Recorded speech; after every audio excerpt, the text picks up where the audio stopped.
Hi, I'm Cristiana, currently doing my master thesis on Romania, and I want to tell you about my experience with data collection via in-depth interviewing during the pandemic. I will tell you about how I came to adjust my initial plans, with what procedure I followed, and a few tips for those of you that might need to conduct qualitative data using interviews in this time of social distancing. Hope this video will be helpful for some of you who can relate with my situation. My methodology involved interviewing farmers in order to collect qualitative data about their adaptation measures to climate change. The initial plan was to visit the farmers at their farm and have a face-to-face discussion with them there. For that, I have prepared printed documents in the form of a consent form for data privacy, a Likert scale survey, and an interview guideline. Even though I did manage to reach Romania before the closure of its borders, the coordinator of the NGO that was supposed to help me with the contacts of the farmers told me that they were being very reluctant to receiving anyone outside their network at the farm. Furthermore, Romania had declared a national emergency state with limited mobility rights for citizens. To me, this was a sign that I have to change my plans and adapt to a remote data collection. I decided to make a Google form where I included the Likert scale survey, as well as some questions on general information about the farmers and their farm. In the beginning of the form, I also integrated the content of the consent form, where I would explain the purpose of the research and the implications of the participants' involvement in the study. Meanwhile, I have had face-to-face interviews with two farmers, which I found through personal connections. And even though we kept the social distance and I was wearing a mask, and despite their openness, I realized I'm not comfortable in doing more interviews face-to-face, because somehow the tension of having to be so careful about not touching my eyes or not getting too close to the farmer were interfering with my attention and my flow of ideas, which I think are very necessary for a successful interview. From then on, I started to make calls in order to find contacts of farms. I needed about 30 interviews. I talked with most people I knew to be involved in the farming sector: farmers, academics, people working at agency for subsidy allocation or at certification bodies for organic agriculture. So basically to everyone I knew to be a farmer or to know and have close contacts with farmers. After 2 weeks of hustle, the contacts started pouring. First, I had a few interviews over Zoom or even on WhatsApp video, and it went all right, but the occasional interruptions because of my unstable internet connection at the countryside where I was working from were quite annoying.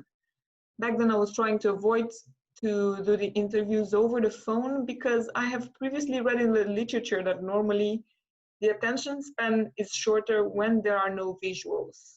And apparently, that interviews over the phone should usually not last more than 15 minutes. Mine was about 45 minutes to 1 hour.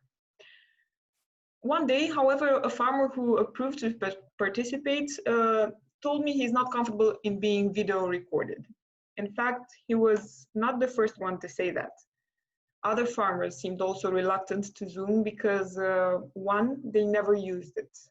Two, this involves them staying in front of the computer for a while, which for somebody who usually spends most of his time in the field needs planning.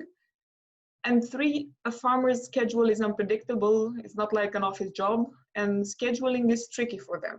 And I'm sure this is not only in Romania.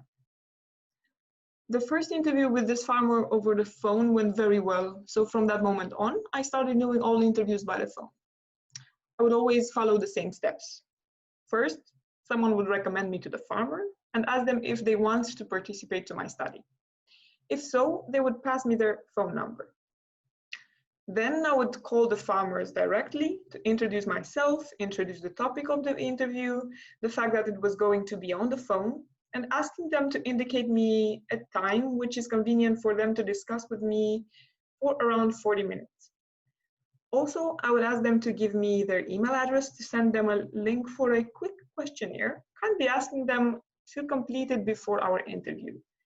Sending the link via WhatsApp was also more convenient for some farmers, as it's easier to fill a form on the go.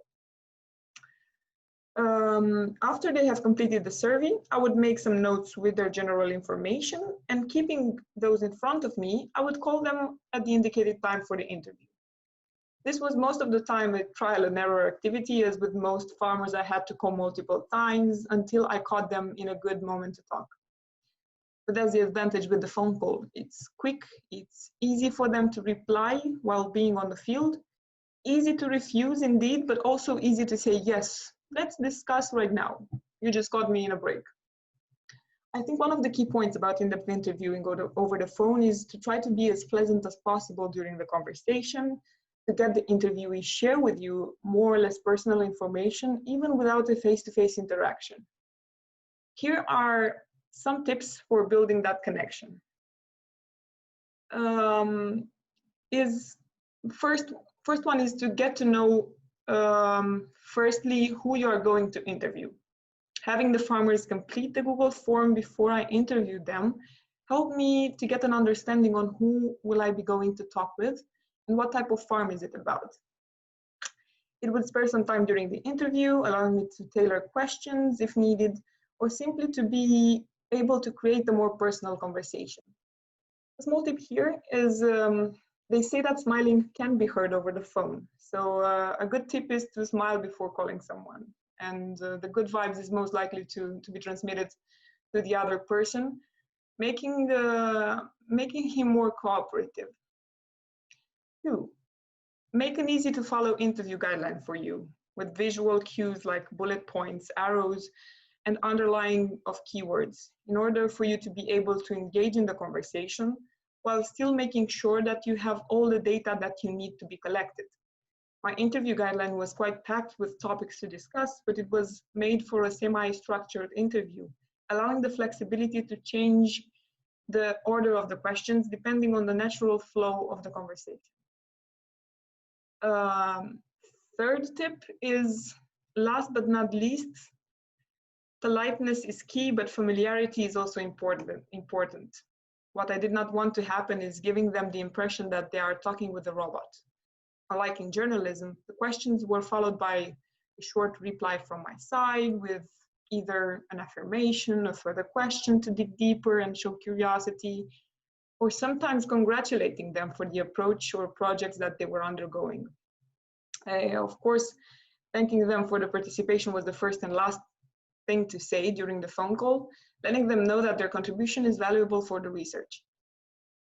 In the end, I have reached my target number of participants, so 30 interviews. I never talked with the farmer and saw that he got bored, but on the contrary, they would become very talkative on some favorite topics. It has been proven to me that a connection can be built over the phone as well, which makes me conclude that research using in-depth interviewing during times with needed social distancing, it is possible and can still generate abundant and valuable information. Thank you for your attention.